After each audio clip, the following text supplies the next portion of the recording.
Hello दोस्तों, आप सभी का स्वागत है आपके अपने YouTube channel teach with Krishna में। दोस्तों आज के इस वीडियो में देखेंगे use of must have. Use of must have. तो दोस्तों मस्ट हैव का प्रयोग हम दो सेंसों में करते हैं, एक तो वर्ब के साथ और एक नाउन के साथ।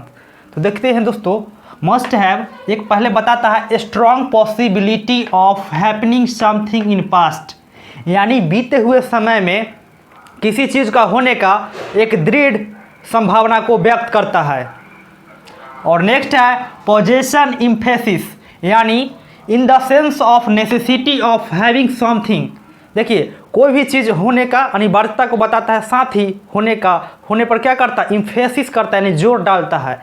जैसे तुम्हें कार होना चाहिए, तुम्हें कार होना चाहिए, तो क्या होगा, you should have a car. लेकिन जब कहेंगे तुम्हें अवश्य कार होना ही चाहिए, तुम्हें अवश्य कार होना ही चाहिए, तो क्या होगा, यहाँ पर हम जोर डाल रहे हैं। तो वैसे सेंस में भी हम मस्ट हैव का प्रयोग करते हैं। तो दोस्तों यहाँ पर स्ट्रक्चर हिंदी मीनिंग होगा, सेंटेंस के अंत में रहेगा या होगा, होना ही चाहिए, अवश्य या होगा, जरूर या होगा।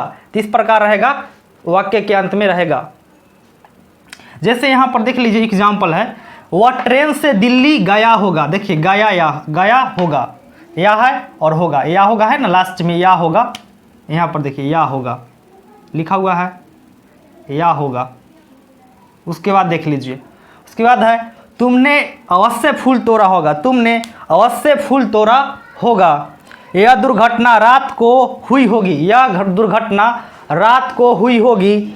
तुम्हें अवश्य कार होना चाहिए, तुम्हें अवश्य कार होना चाहिए।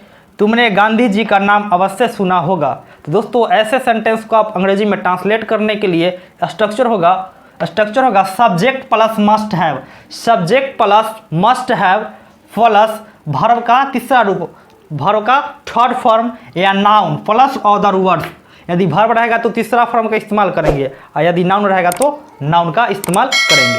तो दोस्तों यहाँ पर पहला सेंटेंस है, वह ट्रेन से दिल्ली गया होगा। यहाँ पर वर्ब है गया होगा, तो क्या लिखेंगे, सबसे पहले सब्जेक्ट लिखना है। हमारा सब्जेक्ट क्या है, वह। तो क्या लिखेंगे, ही। उसके बाद क्या लिखना है, मस्ट हैव। तो होगा ही मस्ट हैव। हमारा वर्ब क्या है, गया, जाना। तो क्या होगा, he must have gone to Delhi, gone to Delhi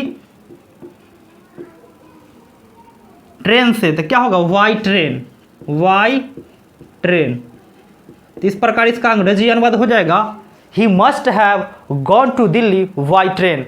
वह ट्रेन से दिल्ली गया होगा। चलिए दोस्तों नेक्स्ट सेंटेंस है, तुमने अवश्य फूल तोड़ा होगा, तुमने अवश्य फूल तोड़ा होगा। इसका अंग्रेजी अनुवाद होगा, सबसे पहले लिखना है सब्जेक्ट। क्या लिखेंगे, सब्जेक्ट। उसके बाद must have, you must have. अब वर्ब क्या है, फूल तोड़ना। तो क्या होगा, यू मस्ट हैव प्लक्ड। क्या हो जाएगा, प्लक का वर्ब 3, प्लक्ड दी फ्लावर्स। इस प्रकार इसका अंग्रेजी अनुवाद हो जाएगा, you must have plucked the flowers, you must have plucked the flowers. तुमने अवश्य फूल तोड़ा होगा। चलिए नेक्स्ट सेंटेंस है, यह दुर्घटना रात को हुई होगी, यह दुर्घटना रात को हुई होगी। तो इसका अंग्रेजी अनुवाद होगा, लिखेंगे दिस एक्सीडेंट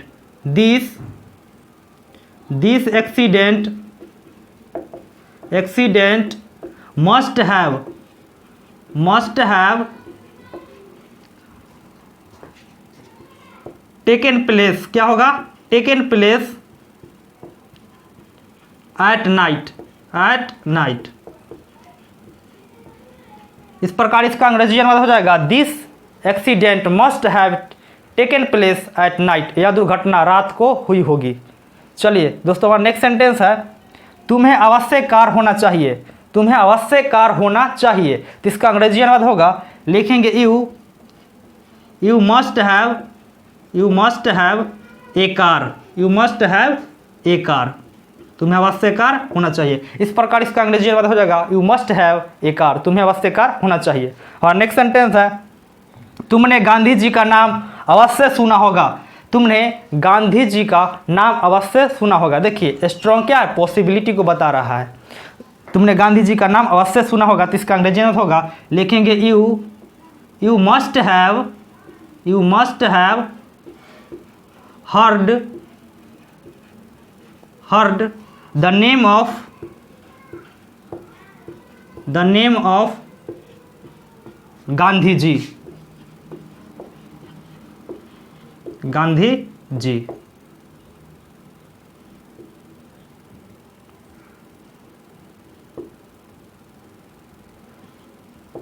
तो दोस्तों आप इस प्रकार इसका अंग्रेजी अनुवाद हो जाएगा, you must have heard the name of Gandhi ji.